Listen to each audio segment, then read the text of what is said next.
Doc, kamusta? Annalyn. Tay. Oh, anak. Bakit ka umiiyak?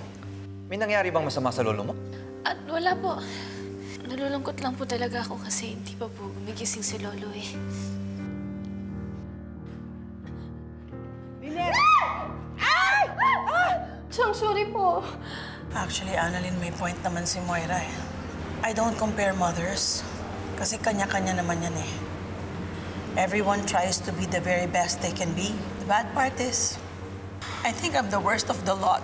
And that's the burden I bear every night. If you only knew. Nandito ako ngayon sa ospital.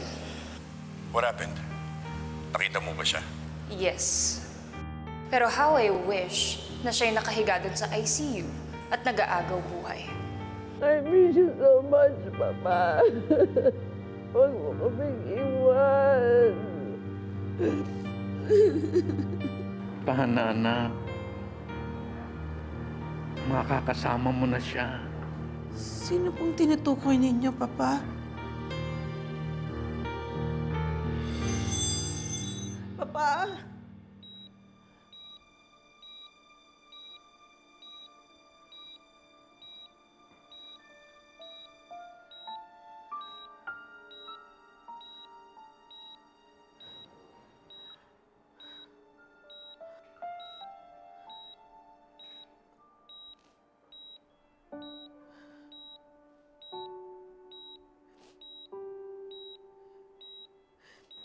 Papa?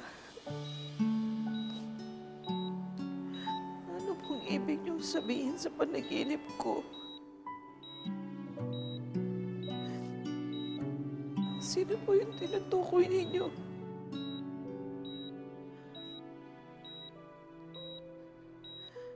Sino yung makakasama ko, Papa?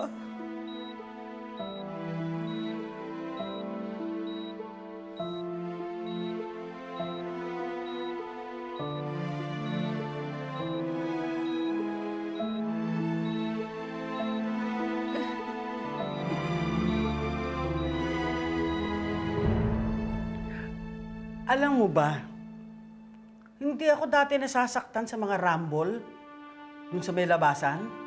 Oo. Hindi na lang kasi ako sanay ngayon sa mga bardagulan. Sorry po, Chang.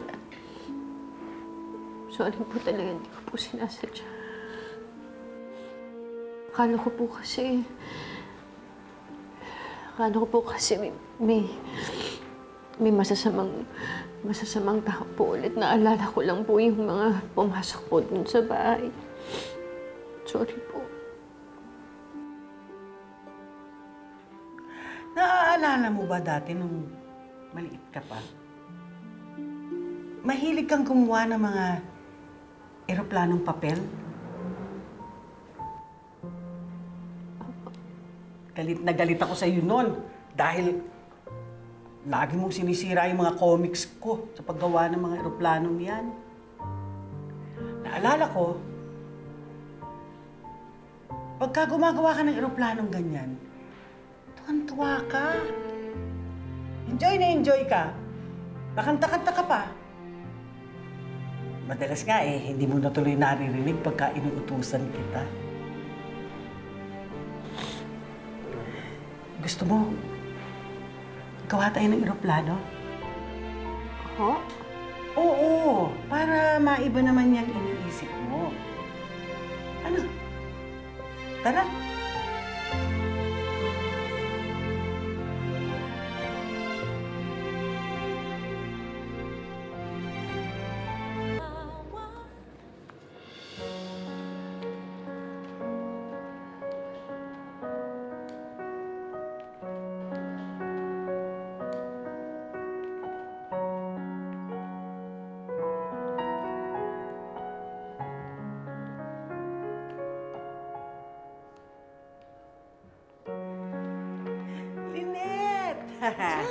May dala pa akong mga papel. Ay, ayan Gumawa po. pa tayo ng marami. Salamat po, Chang. Ako din, ha. Ay, sige po, Turuan mo Chang. ako. Madali lang po yan. Ilagay, para mas madali, i-ano niyo po sa gitna. Okay? Para may Hati. Tapos, ganito na po, gayahin niyo lang po ako. Tapos buksan niyo po. Boss, ganyan. Yan. Ganyan po, pati po dun sa kabila. Tapos po, i-fold niyo pong pa half. Ganyan. Ganito. Opo. Kalahati. Opo. Ah, Hindi naman. ganito lang po. Yan lang. Oo. Yan. Yan. Alright, alright.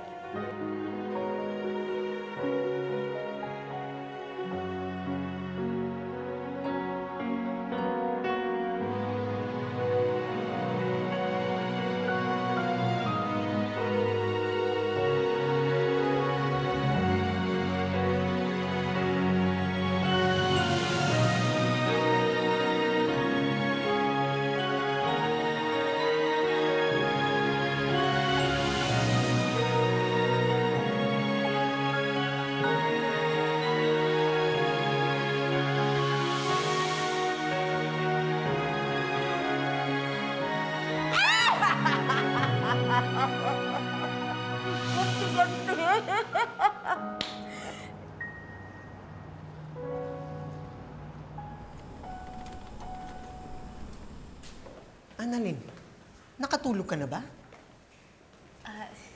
Hindi pa po, Dok, pero okay lang po kasi kailangan ko pong bandayin si Lolo. You need to rest. Mamaya ikaw naman magkasakit niyan. Okay lang po. Tara kay Lolo. Nasaan ba si Zoe? Kanina ko pa siya tinatawagan, pero di naman niya sinasagot. Kahapon, wala siya.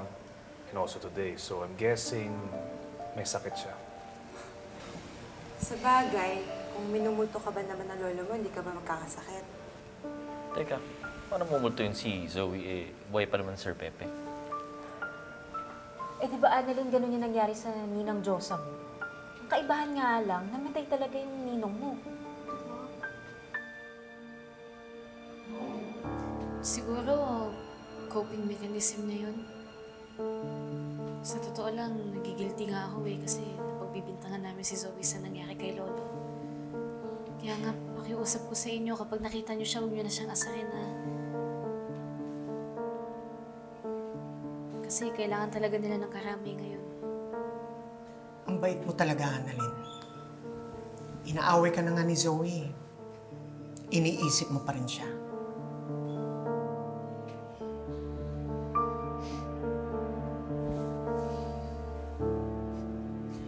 O, tara. Breakfast tayo. May treat. Yun. Hoy! Let's go. Imura lang. Sige, Doc.